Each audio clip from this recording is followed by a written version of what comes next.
ዛሬ ደግሞ የሆነ ቪዲዮ አየውና እንዲህ ማለ እንዴ ማለት ሁለት ሶስት ሰው እንደዚህ ሼር አደረጉልኝና ቪዲዮን አየሁት። እንደዚህ ማለ እንዴ?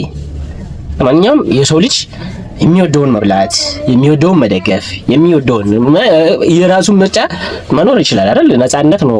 የኛ ሀገር መቼም ዲሞክራሲያዊ ሀገር ነች። በአለም ላይ ስትኖሩ ኑሮ ራሱ ኑሮ የሚባለው ነፃነት ሲኖር ነው።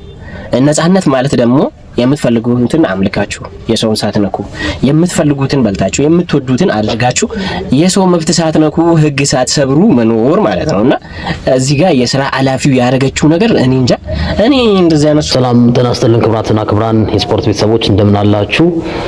በኦርቶዶክስ እምነት መከተልን ምክንያት በማድረግ እንዲሁም በሃይማኖት ያለኝን አቋም ባለፈው በወጣው የካውንስል ምክር ቤት ደብዳቤ ምክንያት ማንጸባረቅን ተከትሎ የትርታ ኤፍኤም ጊዜያዊ ስራ አስኪያጅ ወደ ስራዬ ገበታ እንዳልገባ በጥበቃ እንዳባረረችኝ መናገር ወዳለው። ዛሬ የዕለቱን ፕሮግራም ለማቅረብ ወደ ስቱዲዮ ሳመራ በጥበቃ ወደ ስቱዲዮ መግባት እንደማልችል ተነግሮኛል።